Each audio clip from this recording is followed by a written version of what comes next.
जय श्री राम दोस्तों। आज मंगलवार दिन है और आज राम भक्त हनुमान जी का दिन है। इसलिए आप सभी के समक्ष मैं हनुमान जी की ताकत का 10वां हिस्सा की कथा लेकर आई हूँ और इस कथा को सुनने से हनुमान जी बहुत प्रसन्न होते हैं। तो आइए इस कथा को स्टार्ट करते हैं। और ये कथा हनुमान जी की ताकत और बाली की ताकत से जुड़ी है। रामायण कथा के अनुसार बाली किष्किंधा का बहुत ही शक्तिशाली राजा और सुग्रीव का बड़ा भाई था, क्योंकि बाली के धर्म पिता इंद्र से एक स्वर्ण हार प्राप्त हुआ था। इसी हार की शक्ति के कारण बाली लगभग अजेय था। उसने कई युद्ध लड़े और सभी में वह जीता। इस स्वर्ण हार को ब्रह्मा ने मंत्र युक्त करके यह वरदान दिया था कि इसको पहनकर बाली जब भी रणभूमि में अपने शत्रु का सामना करेगा तो उसके शत्रु की आधी शक्ति छीन हो जाएगी और यह आधी शक्ति बाली को प्राप्त हो जाएगी। यही बाली की शक्ति का राज था। बाली ने अपनी इस अद्भुत शक्ति के बल पर 1000 हाथियों का बल रखने वाले दुंदुम्बी नामक असुर का वध कर दिया था। दुंदुम्बी के बाद बाली ने उसके भाई मायावी का भी एक गुफा में वध कर दिया था। जब रावण ने बाली की शक्ति का चर्चा सुना तो उसने बाली से युद्ध करने की ठानी, लेकिन बाली ने रावण को अपनी कांख में 6 माह तक दबाए रखा था। अंत में रावण ने उससे हार मानकर उसे अपना मित्र बना लिया था।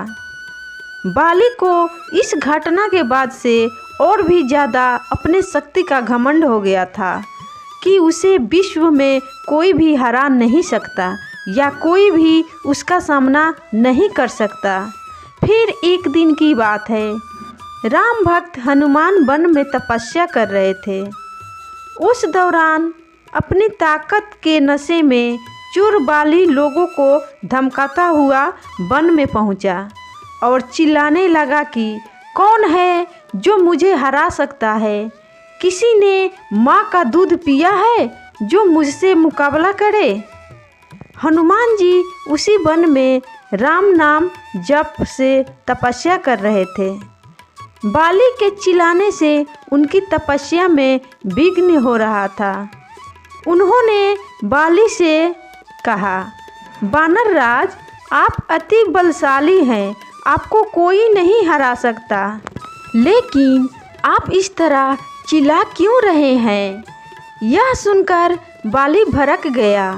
उसने हनुमान जी को चुनौती दी और यहाँ तक कहा कि रे वानर, तू जिसकी भक्ति करता है मैं उसे भी हरा सकता हूँ। राम का मजाक उड़ता देख हनुमान को क्रोध आ गया और उन्होंने बाली की चुनौती स्वीकार कर ली।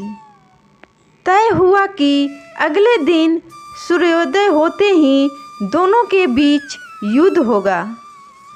अगले दिन हनुमान जी तैयार होकर युद्ध के लिए निकले ही थे कि ब्रह्मा जी उनके समक्ष प्रकट हुए। उन्होंने हनुमान जी को समझाने की कोशिश की कि वे बाली की चुनौती स्वीकार ना करें, लेकिन हनुमान जी ने कहा कि उसने मेरे प्रभु श्री राम को चुनौती दी है। ऐसे में अब यदि मैं उसकी चुनौती को अस्वीकार कर दूंगा तो दुनिया क्या समझेगी? इसलिए उसे तो सबक सिखाना बहुत ही ज़रूरी है। यह सुनकर ब्रह्मा जी ने कहा, ठीक है, आप युद्ध के लिए जाओ, लेकिन अपनी शक्ति का 10वां हिस्सा ही लेकर जाओ। शेष अपने आराध्य के चरणों में समर्पित कर दो। युद्ध से लौटकर यह शक्ति फिर हासिल कर लेना। यह सुनकर हनुमान जी मान गए और अपनी कुल शक्ति का 10वां हिस्सा ही सिर्फ लेकर बाली से युद्ध करने के लिए चल पड़े।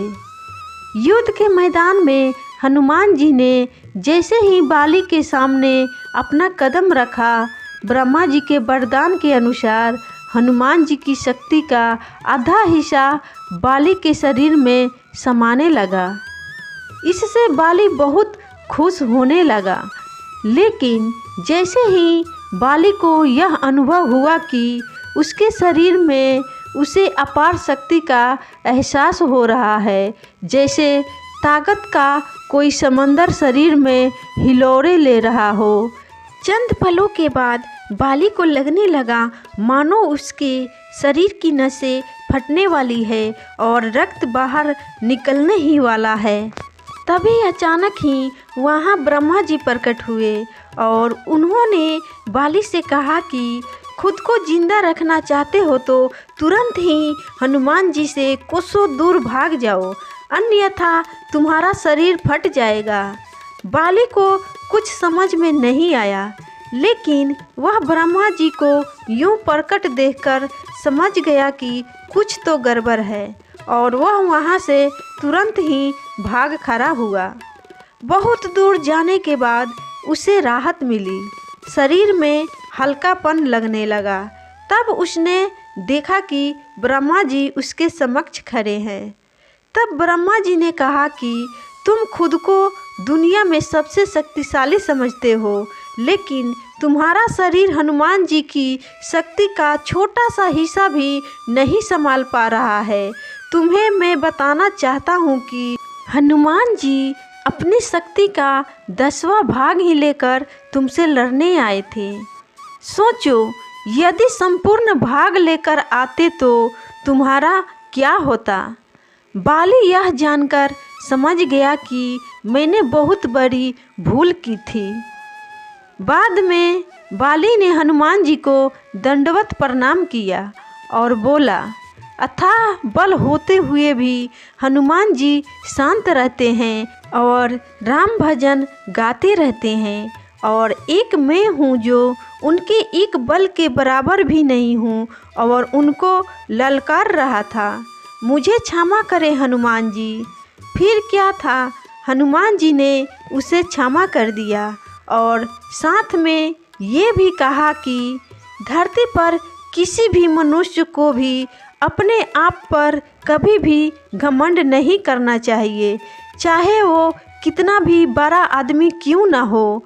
बस अपने से छोटों को हमेशा मदद करते रहना चाहिए और गरीब दुखियों का सहारा बनना चाहिए और उनसे आशीर्वाद भी लेना चाहिए। यही सबसे बड़ा पुण्य है और इस अच्छे कर्म को करने से भगवान आपको अपने चरणों में हमेशा के लिए रहने के लिए जगह भी दे देंगे और जीवन और मृत्यु की जोनी से हमेशा के लिए आप छुटकारा पालेंगे। तो बोलिए दोस्तों मेरे संग, पवन पुत्र हनुमान की जय, राम भक्त हनुमान की जय।